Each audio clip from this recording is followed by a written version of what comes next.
Yaounde கவி, என்ன யோசிச்சுட்டு வந்துட்டு இருக்க? ஒன்றும் இல்லை. ஒன்னும் இல்லையா? ஏங்க ஏண்டி கோவமா இருக்க? நீங்க ஃப்ரெண்ட்ஸ்ல பார்த்து வண்டி ஓட்டுங்க. அதெல்லாம் நான் பாத்துக்கிறேன், நீ ஏன் இப்படி கோவமா இருக்கேன்னு சொல்லு. டேய், நான் சொன்னா எதுவுமே நீ கேட்க மாட்டியாடா? இந்த பொண்ணு புருஷனுக்கு வர வர மரியாதையே கொடுக்க மாட்டேங்கிறான். எது? ஒன்னும் இல்லடி. எரும மாடு. செக்யூரிட்டி உங்களுக்கு கால் பண்ணி காலேஜ்க்கு வர சொல்றாங்களா? மண்டே ஆளையும் பாரு. புருஷன் பாவம்.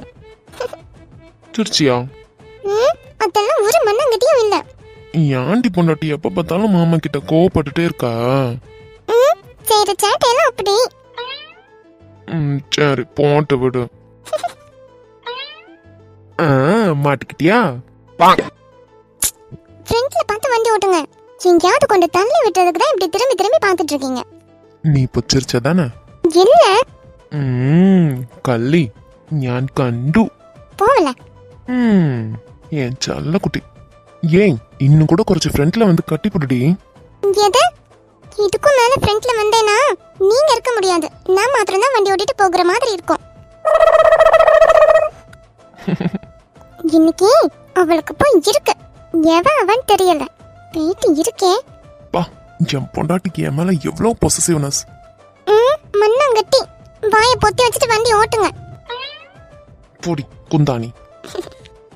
சரி சரி, என்னென்னலாம் தப்பு பண்ணீங்கன்னு ஏதாச்சும் ஞாபகம் இருக்கா? இது மாதிரி பழியெல்லாம் உங்க மேல போடுறாங்களே, அதான் கேக்குறேன். அம்மா சத்தியமா நான் எந்த தப்புமே பண்ணல. என் மேல எதுக்கு இப்படி தப்பு தப்பா பழி போடுறாங்கன்னு தான் தெரியல. சரி சரி, அதெல்லாம் பாத்துக்கலாம். நீங்க எதுவும் வருத்தப்படாதீங்க. சரிடி பொண்டாட்டி. ஆனா நீங்க மாத்திரம் ஏதாவது தப்பு பண்ணிருந்தீங்களோ அவனே அவ்வளவுதான். சாச்சா, நான் கான்ஃபிடென்ட்டா இருக்கேன். நான் எந்த தப்புமே பண்ணல. பாப்போம் பாப்போம். அங்க போயிட்டு அந்த பொண்ணு பார்த்தாதான் தெரியும். அந்த பொண்ணு கையில குழந்தை மாத்திரம் இருந்துச்சோ அவனே அவ்வளவுதான். ஏண்டி, ஏதோ ஒரு பொண்ணு கையில ஏதோ ஒரு குழந்தை இருந்துச்சுன்னா அதுக்கு நான் என்னடி பண்ணுவேன்?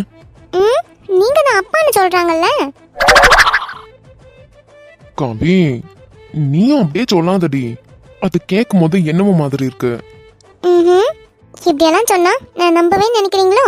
அங்க போய் பாக்குறேன், அப்போதான் தெரியும் எது உண்மை எது கள்ளம்னு.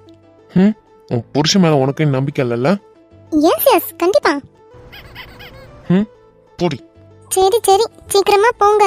ஆல்மோஸ்ட் கிட்ட வந்தாச்சுடி, இன்னும் കുറച്ച് தூரம் தான். ஓகே. ஏங்க கரெக்ட்டா தானே பார்த்து வந்தீங்க? ஆமா, இந்த அட்ரஸ் தான் போட்டுருந்துச்சு. நானும் பார்த்தேன். ஆனா என்ன க்ளோஸ்ல இருக்கு? அதான் எனக்குமே தெரியல. சரி வா, இறங்கி போய் டோர் நாக் பண்ணி பாப்போம். என்னங்க இது, கதவை திறக்கவே மாட்டிக்கிறாங்க. அதானே, இன்னும் ஒருக்கே கூட தட்டி பாரு. ஒரு காலிங் பெல் கூட இல்ல. இருங்க, இவங்க திறக்கிற மாதிரி ஒண்ணும் தெரியல. இருங்க, இவளுக்கு கால் பண்ணி இருக்கு. கால் போகுது, அட்டெண்ட் பண்றாளா பாரு.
பா,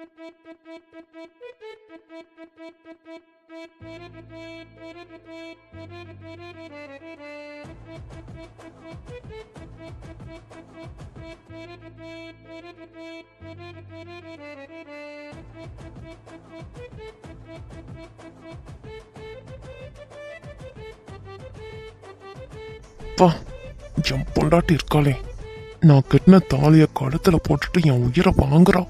எவ்வளவு அழகா இருக்கா. ஹா, எனக்கு இல்ல. கால் இட்டுப்பால மாட்டாலும் எனக்கு கோவமா வருது. ஐயோ, ஒரு கால் அட்டன் பண்றதுக்கு எவ்வளவு நேரம்? அவ கால் அட்டன் பண்ற வரைக்கும் நான் விழிச்சுக்கிட்டே தான் இருக்க போறேன். அட்டன் பண்ணிட்டா. ஹலோ. கவி சொல்லு. எவ்வளவு நேரம் உனக்கு கால் அட்டன் பண்றதுக்கு? ஏன் கிளாத் வாஷிங்ல இருந்தேன்டி. எதெல்லாம் இருந்துட்டு போ. போனை தயவு செஞ்சு பக்கத்துலயே வச்சுக்கோ. சரி, எல்லாத்துக்கும் பக்கத்துலயே வச்சுக்கிறேன். சொல்லு என்னன்னு. அந்த பொண்ணு வீட்டுல போனியா இல்லையா? போயிட்டேன். அந்த பொண்ணு வீட்டுல தான் இருக்கேன். நீங்க என்ன போய் சொல்றீங்கன்னு தெரியும், ஆனா அட்ரஸ் கூட தப்பா கொடுப்பீங்கன்னு நான் நினைச்சு கூட பார்க்கல. என்ன அட்ரஸ் தப்பா கொடுத்துருக்கோமா? ஆமா, எவ்வளவு நேரமா கதவை தட்டிக்கிட்டு இருக்கேன் தெரியுமா? யாருமே வந்து கதவை திறக்கவே மாட்டேங்கிறாங்க. வீட்ல ஒரு காலிங் பெல் கூட இல்ல. இது என்ன ஃபேக்கான நியூஸா? ஏய், எங்க அண்ணன் உண்மையா சொன்னான்டி. உனக்கே தெரியும்ல அதித் போட்டோ மேட்டர்ல எவ்வளவு ப்ரூஃப் ஆச்சுன்னு. ஷட் அப் லட்சுமி, அதையே சொல்லிக்கிட்டு இருக்காத. உண்மையை சொன்னா இப்படிதான். போதும், அவங்க என்ன அடையணும்ன்றதுக்காக ஏதோ பண்ணிட்டாங்க. விடு அத. இப்போ உள்ள கதையை மட்டும் பாரு. நான் ஒண்ணுமே பண்ணலங்கிறேன். இவ ஒருத்தி. அந்த பொண்ணு என்னதான் ஆனாடி? என்னடி, எங்கன்னா வெளியே கூட போயிருக்கலாம் அவ. இரு, எங்க அண்ணன் கிட்ட கேக்குறேன். சீக்கிரம் கேட்டு தோல. ஒரு வீட்ல வந்து பட்டிக்கிற மாதிரி வெளியே நின்னுக்கிட்டு இருக்கோம். எல்லாம் உங்க அண்ணனால வந்துச்சு. ஏண்டி, அந்த பொண்ணு போனை கீழே வச்சுட்டு வெளியே அவங்க அண்ணன் கிட்ட பேச போயிடுச்சா இருக்கும். கொஞ்ச நேரம் வெயிட் பண்ணுடி. நீ மாட்டுன்னு கத்திக்கிட்டே இருக்க. எது? நீ கத்தல, நான் தான் கத்துனேன். நீங்க எங்க கத்துனீங்க? இவ முறைச்சதுக்கு பயந்துட்டு நம்ம மேலே பழிய போட்டுக்கிட்டான். இவ என்னடானா நீங்க எதுக்கு கத்துனீங்கன்னு கேட்டுக்கிட்டு இருக்கா. அப்பனா சும்மா தான் பாத்திருப்பாளா இருக்கும். என்ன திரு முட்டை முழிச்சிட்டு இருக்கீங்க? ஒன்னும் இல்லடி, உன் ஃப்ரெண்டு லக்ஷ்மி வரலையா இன்னும்? அவங்க அண்ணன் கிட்ட கேட்டுட்டு வரேன்னு சொல்லிட்டு போனாலும் இன்னும் காணோம். லைன்ல தானே இருக்காங்க. சரி, வெயிட் பண்ணுவோம், வருவாங்க. ஏய் ஹலோ. ஏய் லக்ஷ்மி, எங்க போன? இங்க தாண்டி இருக்கேன், அண்ணன் கிட்ட பேச போனேன். என்ன சொன்ன அவங்க நொண்ணே? அதுதான் அட்ரஸ்ன்னு கண்டிப்பா அடிச்சு சொல்றான்டி. இங்க பாரு லட்சுமி, நாளைக்கு நீ உங்க அண்ணன் 2 பேரும் எங்களை மீட் பண்ண வரீங்க. இன்னைக்கு இல்ல, நாளைக்கு வந்தா போதும். ஏய் என்னடி? இல்ல லட்சுமி, இதுக்கு மேல வெயிட் பண்ணிக்கிட்டு இருக்க முடியாது. ஒழுங்கா வந்துடுங்க. இந்த பொண்ணை பார்க்க வந்தோம், இந்த பொண்ணையும் காணோம். எனக்கு இத பத்தி தெரிஞ்சுக்காம தலை வெடிச்சுக்கிற மாதிரி இருக்கு. கவி, வாய மூடுடி. உன்கிட்ட ஏன் தான் எல்லாத்தையும் சொன்ன இருக்கு எனக்கு. ஏன்? மண்ணங்கட்டி, ஒழுங்கா நாளைக்கு 11 மணிக்கு எங்க 2 பேரையும் நீங்க மீட் பண்ண வரீங்க. எங்க வீட்டுக்கு வேண்டாமே, எந்த பிளேஸ் என்னன்றதை நான் உனக்கு வாட்ஸ்அப் பண்றேன். ஒழுங்கா நீ உங்க அண்ணன் வந்து சேர்றீங்க. நீ உங்க அண்ணன் வந்ததுக்கு பிறகு நம்ம இந்த பொண்ணு வீட்டுக்கு வரலாம். நம்ம 4 பேர் வந்தாதான் எனக்கு கிளாரிஃபை ஆகும். எதுக்காக நான் இனி பொறுமையா இருக்கணும்? என் புருஷன் மேல கண்டபடியும் போட்டுக்கிட்டு இருக்கீங்க நீங்க. நான் பொறுமையா இருக்கணுமா? ஏய் ஓகே கூல். இச்சிப்பே, ஒழுங்கா நாளைக்கு வந்து சேரு. சரி கோவப்படாத, நாங்க வந்து சேர்றோம். நீ வாட்ஸ்அப் பண்ணிடு எங்க என்ன ஏது அப்படின்றத. சரியா? வைக்கிறேன்.